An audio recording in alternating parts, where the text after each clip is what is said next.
if you watched our pelvic health video on Tuesday, the tip was to kind of learn to tap into the relationship between your pelvic floor and your diaphragm. Now, it's not something that is easy to do when you start. We typically practice this in yoga, but we've done a lot of different breathing techniques before we start to try to do an Uddiyana Kryia.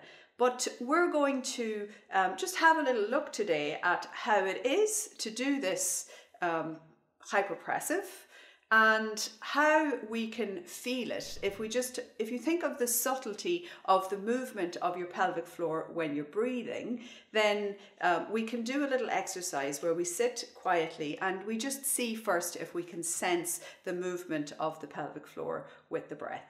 So take a moment, if you want, you can pause the video and sit down, close your eyes, place your hands on your laps and just breathe. So as you're inhaling, try to breathe into the sides of your lungs. So really expand the air out to the sides. And as you exhale, allow everything to relax and just bring your awareness down into your pelvic floor and notice if you can feel a little bit of movement.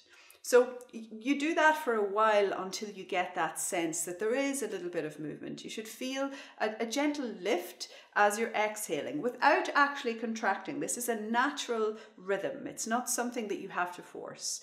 And as you're inhaling, you should also feel a little bit of a downward motion. And it's not that you're bearing down, it's that your diaphragm is sending pressure down through your system. And if you have good muscle control and function, your core and your pelvic floor should all expand a little as you're inhaling. So as the diaphragm is moving down. Now, I'm going to talk you through this Uddiyana Kryia, so this hypopressive exercise. Typically when we do it leaned forward in some way. So when we practice in yoga, we always practice with a forward lean. But for the purpose of demonstration, I'm going to stay straight so that you can see what happens. I will inhale, and as I inhale, I'm going to breathe out to the side. So I'm trying to expand my rib cage. I'm trying to really open the diaphragm as much as possible when I'm breathing. Now, this sideways breathing, this breathing into your diaphragm, it really helps to stretch the little muscles in between the rib cage. It really helps to ensure that you're filling the lungs to capacity, but you're doing so without compressing here, because if you compress, what you're going to do, if I take my little prolapse chicken, if you compress along the abdominals as you're inhaling, then you send everything down and out. And we do not want to be getting this little down and out motion, because that is what helps to create pelvic organ prolapse and incontinence. So we really want to make sure that we use the lungs completely when we breathe.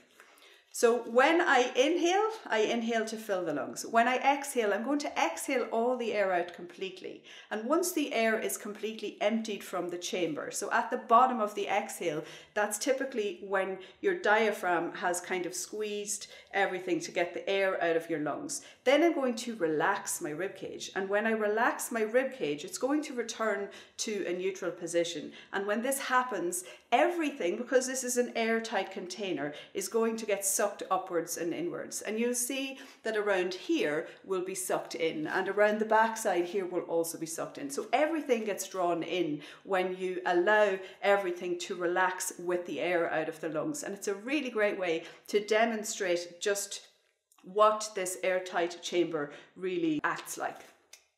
And when this happens, my pelvic floor is going to lift, and I won't be doing any work to lift it. It will be lifting naturally. So hands onto the sides of the rib cage. You can do this along with me if you want. We're going to inhale.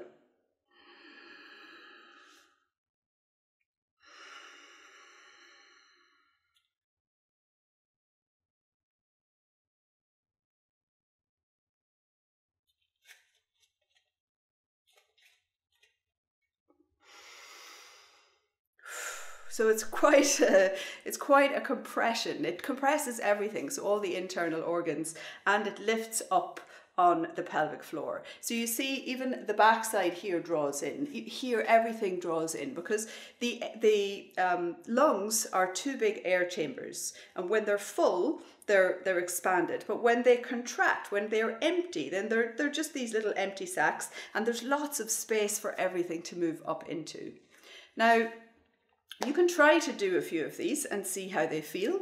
We're going to be doing in the coming weeks some different yoga routines where we will do some kind of active engagement of the pelvic floor and relaxing, and we will do some Uddiyana Kryia breaths along with that. So we'll do some of these hypopressive breaths along with that. But between then and now, just see if when you exhale all your air after breathing nice and wide into your lungs, if you can relax and get some little bit of a draw. That little draw in hypopressive is known as apnea. So when everything is drawn upwards and inwards, that is your apnea.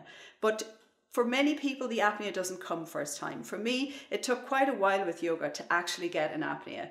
If you're interested in finding a little bit more out about hypopressives, there is a great blog post that we published just a couple of weeks ago by Carol Harmon, and she went into all of the science behind hypopressives. I'll put a link to it down below.